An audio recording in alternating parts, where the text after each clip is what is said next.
இறைவா நீயே அனைத்தும். இறைவா நீ நன்றாக இருக்க வேண்டும். அன்புடன் அகத்திய மாமுனிவர் வாக்கு. உலகம் அறியாத கொங்கண சித்தரின் செல்லக் குழந்தை திருப்பதி நாராயணர் அருள் ரகசியங்கள். சித்தன் அருள். ஜூலை 6 2025 வளர்பிறை ஏகாதசி அன்று குருநாதர் அகத்திய பெருமான் உரைத்த பொதுவாக்கு. வாக்குரைத்த ஸ்தலம் திருமலை திருப்பதி. ஆதி சிவசங்கரியின் பொற்கமலத்தை பணிந்து செப்புகின்றேன் அகத்தியன். அப்பனே எம்முடைய ஆசிகள் கடைநாளும் உண்டு என்பேன் அப்பனே. கொங்கணனே கொங்கணர் சித்தர் பற்றி சொல்கின்றேன் அப்பனே. அப்பனே கொங்கணன் அங்கும் இங்கும் திரிந்து எங்கு இறைவன் ஏதேதோ வடிவத்தில் வருகின்றானே. பின் எப்படி ஏது என்றெல்லாம் பல வகையான கஷ்டங்கள். ஆனாலும் கொங்கணனுக்கு அனைத்துமே தெரியுமப்பா. அனைத்து வித்தைகளும் தெரியுமப்பா. நிச்சயம் இறைவனைக் காண வேண்டும் என்பதே கொங்கண சித்தரின் நோக்கம். ஆனாலும் இறைவன் தன்னை மறைத்துக் கொண்டே, அதாவது எங்கெங்கோ இறைவனை தேடி அண்ணாமலைக்கு சென்றான். நிச்சயம் கூட பல வருடங்களாக வாழ்ந்தான். சொன்னேனே அப்பனே முன்பே பாபநாசத்தில், இன்னும் நவதிருப்பதிகளிலும் கூட பின் எங்கு இறைவனைக் காண வேண்டும், நாம் எங்கு இறைவனைக் காண்போம் என்றெல்லாம் நிச்சயம். அப்பனே கொங்கணன் பல வித்தைகளை கற்றுக்கொண்டு இறைவனை நினைத்துக் கொண்டே. ஆனாலும் இறைவன் விட்டு விடுவானா என்ன? இறைவனும் நிச்சயம் பார்ப்போம். பின் தவ வலிமையால் மறைந்து கண்ணாமூச்சி அறிந்தும் சிறுவயதிலே அறிந்தும் அதேபோலத்தான் அப்பனே இறைவனும் விளையாடினானப்பா இவனிடத்தில். இறைவன் மறைந்து ஒளிந்து நின்று சிறுவயதில் குழந்தைகள் விளையாடும் கண்ணாமூச்சி விளையாட்டு போல கொங்கணர் சித்தருக்கு போக்கு காட்டினார் இறைவன். இதனால் நிச்சயம் பல கோடி பெண் ஆண்டுகளாக பிறந்து எங்குதான் இறைவன் வாழ்கின்றான் என்று வந்தானப்பா கொங்கணன். கொங்கணர் சித்தர் ஆவதற்கு முன்பாக பல கோடி பிறவிகள் எடுத்து இறைவனை தேடி அலைந்து, ஆனாலும் இறைவனின் விளையாட்டோ நிச்சயம் கண்ணாமூச்சி விளையாட்டே என்பேன் அப்பனே. ஆனாலும் நிச்சயம் கொங்கணனுக்கு தெரிந்துவிட்டது, பிறவி முடியப் போகின்றது. பல கோடி பிறவிகள் எடுத்துவிட்டோம். ஆனாலும் நிச்சயம் இறைவனைக் காண முடியவில்லையே. நிச்சயம் இதற்கு அனைத்தும் தெரிந்து கொண்டும் சித்திகளை இறைவனைக் காண புரியாமல் போய்விட்டதே என்றெல்லாம் நிச்சயம் பின் நடந்து வந்தானப்பா. நடந்து வந்து நிச்சயம் இம்மலையில் திருமலை திருப்பதி தங்கினானப்பா. பின் சில நாட்களில் இருக்கின்றது அவ்வளவுதான். இவ்வுடம்பை எங்கு பாதுகாப்பது? இவ்வுடம்பை பாதுகாத்தால் மக்களுக்கு சேவை செய்ய முடியுமே, மீண்டும் உடம்பை பாதுகாக்காவிட்டால் மக்களுக்கு சேவை செய்ய முடியாதே. ஆனாலும் உடம்பை அழகாக பாதுகாக்க வேண்டும் எப்படி? என்றெல்லாம். ஆனாலும் இது இறைவனால் தான் சாத்தியம் என்று கொங்கணனும் கூட. ஆனாலும் கொங்கணனுக்கும் அனைத்து விஷயங்களும் தெரியும். இருந்தாலும் கூட மிகப்பெரியவன் இறைவன் மட்டுமே. அவன் நினைத்தால் மட்டுமே என்று. இதனால் பல கோடிகள் பிறவிகளும் பிறந்திட்டேனே. நிச்சயம் இறைவா நீ எங்கு இருக்கின்றாய் என்றெல்லாம் கூக்குரலிட்டு அங்கும் இங்கும் திரிந்து. இதனால் கொங்கணனும் கூட நிச்சயம் வருந்தினான். இவ்வளவு ஆண்டுகள் பிறந்து வந்தோமே, அனைத்தும் செய்தோமே, ஆனாலும் இறைவனைக் காண முடியவில்லையே. நம் தவ பயனால் என்ன என்று. ஈசனாரும் பின் அண்ணாமலையில் இருந்து அறிந்தும் கூட பார்வதி தேவியும் இவ்வக்தனுக்கு இப்படியெல்லாம் சோதனைகள் கொடுத்தல் ஆகாது. நிச்சயம் இன்னும் சில நாட்களே இருக்கின்றது. கொங்கணருக்கு பிறவி ஆயுள் நிச்சயம் ஏதாவது நாம் அவனுக்கு சொல்லிக் கொடுப்போம் என்று.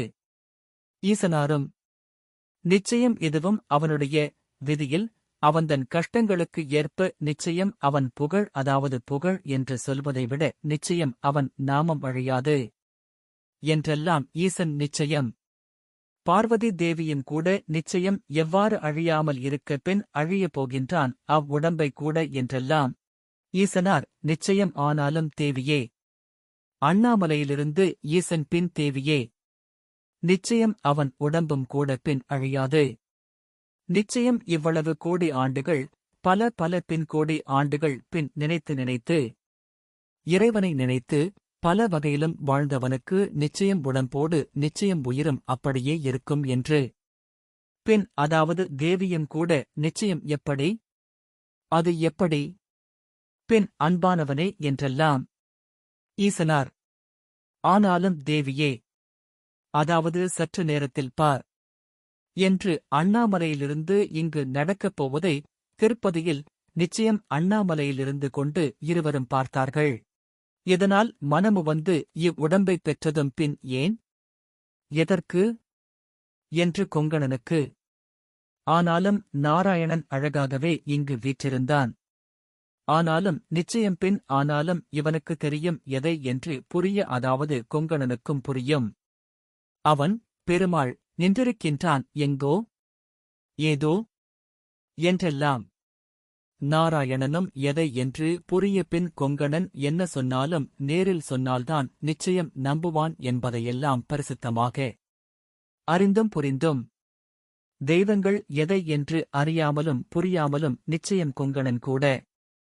கடைசியில் விஷ்ணுவும் கூட அழகாகவே சக்கரத்தோடு சிறு குழந்தை ரூபம் எடுத்து வந்தான்.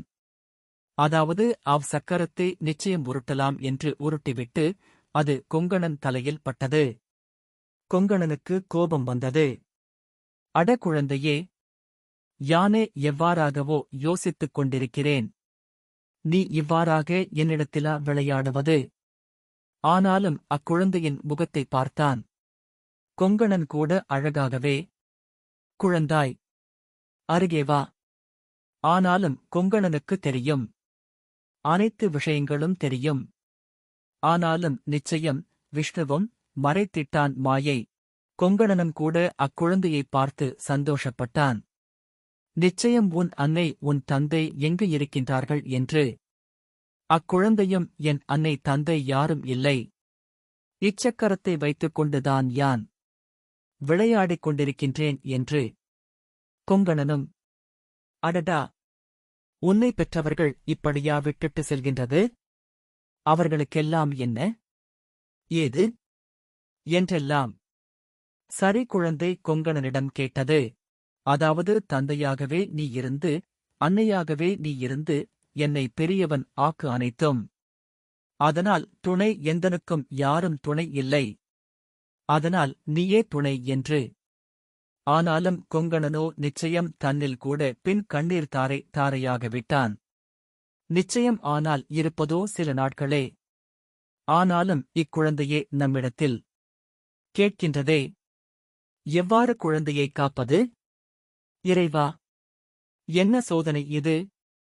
அதாவது பல பல கோடி பிறவிகள் பிறந்திழைத்தேன், கடைசியில் இவ்வாறு சோதனையா? இக்குழந்தையை யான் பின் எப்படி விட்டு செல்வேன்? இன்னும் சில மாதங்களே இருக்கின்றது என்று. ஆனாலும் அக்குழந்தையோ ஐயோ ஏதாவது யான் தவறாக பேசி விட்டேனா என்று. கொங்கணன், இல்லை குழந்தையே, உன்னை அவ்வளவு பின் சாத்தியமில்லை, நெடுங்காலம் காப்பாற்ற சாத்தியமில்லை. யான் இன்னும் பின் 30 அல்லது 40 அல்லது 50 நாட்களோதான் இருக்கப் போகின்றேன், மடியப் போகின்றேன் என்று. குழந்தையும், அடடா, பெரியவனே இப்படி சொல்கின்றாயே, ஏன், எதற்காக? நீயே முடிவெடுத்து விடுவாயா என்ன என்றெல்லாம். ஆனாலும் நிச்சயம் எவ்வாறாக நீ முடிவெடுத்தாய் என்று. ஆனாலும் கொங்கணனுக்குப் பின் யோசனை, என்னடா, ஏது எவை எப்படி நம் தனே முடிவெடுக்க முடியும் என்றெல்லாம். ஆனாலும் மாயையா என்றெல்லாம். அவன்தன் பின் முடிவெடுத்தது சரிதான், அனைத்தும் உணர்ந்தவனே கொங்கணன். இவ்வாறாக இக்குழந்தை பின் பல விதங்களிலும் பேச பேச நிச்சயம் கொங்கணனுக்கு சந்தேகங்கள் ஆயிற்று. நிச்சயம் இருப்பினும் மீண்டும் அக்குழந்தை, அதாவது நாராயணனே நிச்சயம் இவை தெரிந்து கொள்வானா என்று மீண்டும் மாயையில் நிச்சயம் கொங்கணன் மூளையை பின் சலவை செய்துவிட்டான். இவ்வாறாக நாட்களும் பின் ஓடிக்கொண்டிருந்தது. ஓடிக்கொண்டே இருந்தது. இவ்வாறாக நாட்களும் ஓடிக்கொண்டே இருந்தது. நிச்சயம் பின் அழுது கொண்டே கொங்கணன், இறைவா, உன் படைப்பு எத்தனை எத்தனை! நிச்சயம் எதுவுமே வேண்டாம் என்று இங்கு வந்துவிட்டேன். ஆனால் குழந்தையின் மீது பாசத்தைக் காட்டி இக்குழந்தையை யார் கவனிப்பார்கள்? ஆனாலும் நாராயணன் அனைத்தையும் உணர்ந்து கொண்டே இருந்தான். நாராயணனோ, குழந்தை, எந்தனுக்கு இனிப்புகள் வேண்டும், இனிப்புகள் வேண்டும் என்று அழுது கொண்டே. அதாவது அச்சிறுவனும் இனிப்புகள் வேண்டுமென்று. ஆனாலும் இருப்பதோ சில நாட்களே. நான் எங்கு செல்வேன், எதைக் கொண்டு வருவேன் என்பதை எல்லாம் கொங்கணன் அறிந்தும் புரிந்தும். யான் பின் எவ்வாறு இங்கு அடர்ந்த காட்டில் எங்கு அறிந்தும் புரிந்தும். நந்தியான், அதாவது நந்தியம் பெருமானும் அழகாகவே. நந்தி பகவான் பசு மேய்ப்பாளர் ரூபத்தில் தாய் பசு கன்றோடு அங்கு வந்து அவர் முன்பு நடமாடிக்கொண்டு இதையெல்லாம் பார்த்துக் கொண்டு, கொங்கணனுக்குப் பின் சரியாகவே பின் இறைவன் கொடுத்த பிறவி அதாவது முடியப் போகின்றது என்றெல்லாம் இன்னும் அதாவது கடைசி தன்னில் கூட. நந்தி பகவான் பசு கன்று போல வேடம் விட்டு என்ன தேவை என்றெல்லாம். நிச்சயம் அதாவது நந்தியம் பெருமான் வந்து பசு கன்றோடு ஏதோ பின் தெரியும்படி.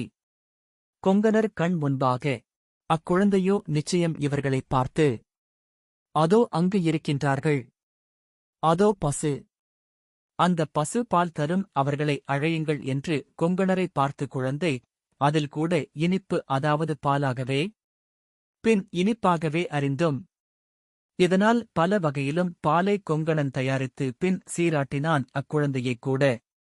பின் இதோ அவை உருண்டையாக பின் பாலுடனே சில மூலிகைகளை இட்டு பின் அக்குழந்தைக்கு கொடுத்தான் நிச்சயம். மீண்டும் பின் சாறை சாறையாக அவை கொடுக்கும் பொழுது கொங்கணனின் கண்களில் நீர் வழிந்து அதாவது உண்டு கொண்டிருக்கும் பொழுது குழந்தையின் வாயில் உள்ளே அப்படியே சென்றுவிட்டது நீர், கண்ணீர். ஆனாலும் அனைத்தும் திருவிளையாடல்தானப்பா.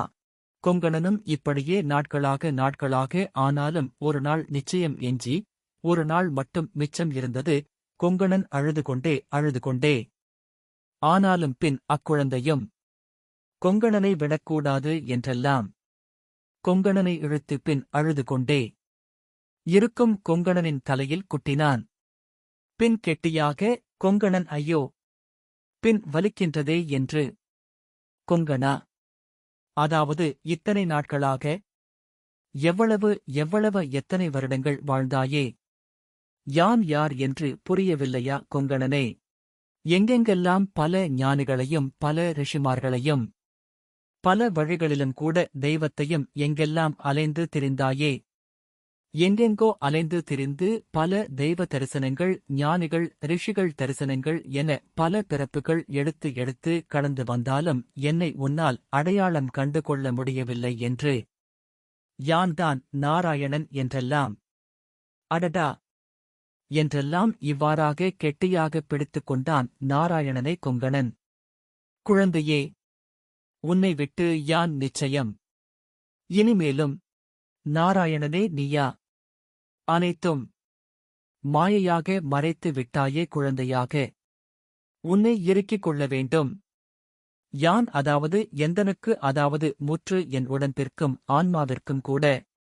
நாராயணனும் கொங்கணனிடம், நிச்சயம் பின் என் தந்தை இதனால் என் அருகிலே இருப்பாய் நிச்சயம் எப்பொழுதும் என்று. ஆனாலும் பல ரிஷிகள் உன்னிடம் அதாவது உன்னிடத்திலே இருக்க வேண்டும் என்று கொங்கணனும் கூட. நிச்சயம் வலது கையாகவும் இடது கையாகவும் இரு கால்களிலும் என்னை மிதித்துக் கொண்டு இரு குழந்தாய் என்றெல்லாம். இதனால் அப்பனே இப்பொழுது தரிசனம் கண்டீர்களே, தரிசனம் செய்துவிட்டு வந்து வாக்குகள் கேட்டுக் கொண்டிருந்த அடியவர்களுக்கு அங்கு நிச்சயம் கொங்கணன் படுத்து உறங்கிக் கொண்டே இருக்கின்றான்.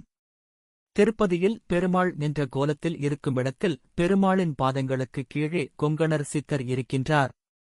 அப்பனே நாராயணன் விதித்துக் கொண்டே இருக்கின்றான் பாசப்பிணைப்போடு. அப்பனே நாராயணன் என்பேன் அப்பனே. அவை மட்டும் இல்லாமல் பின் வலது கரத்திற்கும் பின் இடது கரத்திற்கும் சில தொலைவிலே அழகாக வடக்கிலும் தெற்கிலும் அழகாகவே மார்பின் மீது விளையாடிக் கொண்டிருக்கின்றான் அப்பா நாராயணன். இவ்வாறாக இப்படி விளையாடிக் கொண்டு வருவோருக்கெல்லாம் தெரியாமல் வாரி வழங்கிக் கொண்டிருக்கின்றான் அப்பா. தரிசனங்களைக் கூட வரங்களைக் கூட அப்பனே. ஆனால் இவை தெரியாமல் மனக்குழப்பத்தோடு வந்தால் இவன் தெரிந்து கொள்வான் நிச்சயம். குழந்தை நிச்சயம் தெரியாமல் வரம் கொடுத்து விடுமா என்று எண்ணி நிச்சயம் கொங்கணனும் கூட அவ்வரத்தை நிச்சயம் பிடுங்கிடுவானப்பா. திருப்பதிக்கு மனக்குழப்பத்தோடு வரக்கூடாது. அப்படி வந்தால் கொங்கணர் அதை தெரிந்து கொண்டு குழந்தையாக நாராயணன் வரத்தை கொடுத்துவிட்டால் என்ன ஆவது என்று கொடுத்த வரத்தை தடுத்து விடுவார் கொங்கணர் சித்தர். அதனால் மனக்குழப்பத்தோடு மனதில் நிறைய எண்ணங்களோடு திருப்பதிக்கு வரக்கூடாது. சொல்லிவிட்டேன் அப்பனே. இதனால்தான் அப்பனே எதையும் நிச்சயம் நாராயணனிடம் கேட்கக்கூடாது என்பேன் அப்பனே. அவன் விளையாடுகின்றது போலே நீங்கள் மனதில் நினைத்தாலே கொடுத்து விடுவான் என்பேன் அப்பனே அழகாகவே. இன்னும் கொங்கணனின் லீலைகள் இன்னும் தொடருமப்பா. இன்னும் பேசுகின்றேன் அப்பனே. ஆசிகள். ஆசிகளப்பா. ஓம் அன்னை ஸ்ரீ லோபாமுத்ரா உடனுரை தந்தை அகத்திய மாமுனிவர் திருவடிகளில் சமர்ப்பணம். சர்வம் சிவார்ப்பணம்.